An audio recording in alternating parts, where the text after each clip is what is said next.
நீங்க எந்த கேரக்டர் கொடுத்தாலும் அசால்ட் பண்ணுவோம் அப்படின்னு ஆல்ரவுண்டரா சுத்திட்டு இருக்கக்கூடிய நடிகர்கள் யாரெல்லாம் தெரியுமா? லிஸ்ட்ல நம்ம ஃபர்ஸ்ட் பார்க்க போறது ஜெயபிரகாஷ். பசங்க, நான் மகான் அல்ல, பண்ணையாரும் பத்மினியும் உள்ளிட்ட படங்கள்ல நடிச்சதுக்கு அப்புறமா செம ஃபேமஸ் ஆகுறாரு நடிகர் ஜெயபிரகாஷ். ஜி சினிமாஸ் அப்படின்ற தயாரிப்பு நிறுவனத்தையும் இவர் நடத்திட்டு வராரு. தமிழ் சினிமால டாக்டர், போலீஸ், அப்பா, சித்தப்பா, டீச்சர் அப்படின்னு என்ன கேரக்டர் கொடுத்தாலும் சும்மா தூள் கிளப்பிடுவாரு. இவரோட மொத்த நடிப்பு திறமையும் காட்டுவார்னு சொல்லலாம். சிறந்த துணை நடிகரா நம்ம தமிழ் சினிமால பல வருஷங்களா வலம் வந்துட்டு இருக்காரு.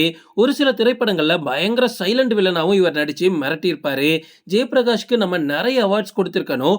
பசங்க படத்துக்காக பெஸ்ட் சப்போர்ட்டிங் ஆக்டர் அப்படின்ற ஒரே ஒரு அவார்ட் மட்டும் தான் இவருக்கு கிடைச்சிருக்கு. ஆனா இவரோட டேலண்ட்டுக்காக இது வரைக்கும் எக்கச்சக்க அவார்ட்ஸ் கிடைச்சிருக்கணும். லிஸ்ட்ல நம்ம அடுத்து பார்க்க போறது நாசர். தமிழ் சினிமால தவிர்க்க முடியாத ஒரு துணை நடிகரா வலம் வரவர் தான் நாசர். ஆரம்ப காலகட்டத்தில் ஒரு வில்லனாவும் ஹீரோவாவும் நிறைய படங்கள்ல மாறி மாறி நடிச்சிட்டு இருந்தாரு. இப்ப ஃபுல் அண்ட் ஃபுல்லா சப்போர்ட்டிங் ரோல் மட்டுமே எடுத்து நடிச்சிட்டு இருக்காரு. இவரோட நடிப்புல வெளியான பாகுபலி படத்துல நாசரோட நடிப்பை பார்த்து உலக அளவுல பெரிதும் பேசப்பட்டுச்சு அப்படின்னு சொல்லலாம். அந்த அளவுக்கு நாசர் அந்த கேரக்டரை தூள் கிளப்பியிருப்பாரு. நடிகர் சங்க தலைவரா உள்ள நாசர் தமிழ், தெலுங்கு உள்ளிட்ட படங்கள்ல இப்பவுமே மாறி மாறி நடிச்சிட்டு இருக்காரு. நிறைய படங்கள்ல இன்னுமே கமிட் ஆகிறாரு.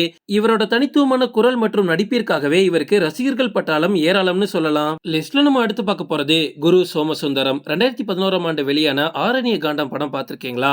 இந்த படத்தின் மூலமா தான் ஒரு சூப்பரான துணை நடிகர் நம்ம தமிழ் சினிமாக்கு அறிமுகமாகிறாரு. இப்போ எக்கச்சக்க படங்கள்ல இவர் நடிச்சிட்டாரு.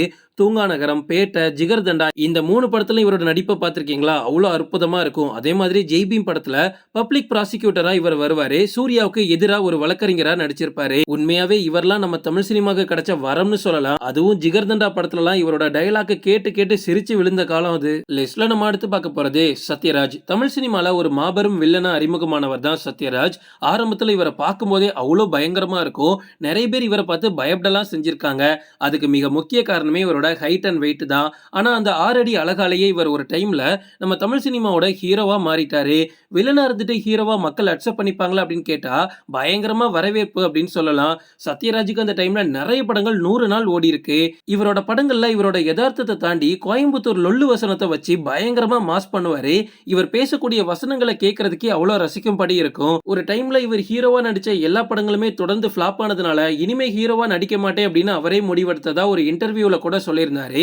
இப்போ சத்யராஜ் முன்னணி நடிகர்களுக்கு அப்பாவாவும் இல்ல போலீஸ் கேரக்டர் உள்ளிட்ட நிறைய கேரக்டர் எடுத்து ஒரு பெஸ்ட் சப்போர்ட்டிங் ஆக்டரா நம்ம தமிழ் சினிமால வலம் வந்துட்டு இருக்காரு. லிஸ்ட்ல நம்ம அடுத்து பார்க்க போறது வினோதினி வைத்தியநாதன். 2009ஆம் ஆண்டே நடிகர் பிரகாஷ் ராஜோட காஞ்சிபுரம் படத்தின் மூலமா ஒரு சின்ன கேரக்டர்ல அறிமுகமாயிருப்பாரு இவரு. அதுக்கப்புறமா 2011ஆம் ஆண்டு வெளிவந்த எங்கேயும் எப்போதும் படத்தின் மூலமா ஒரு முக்கிய கேரக்டர் நடிச்சிருப்பாரு.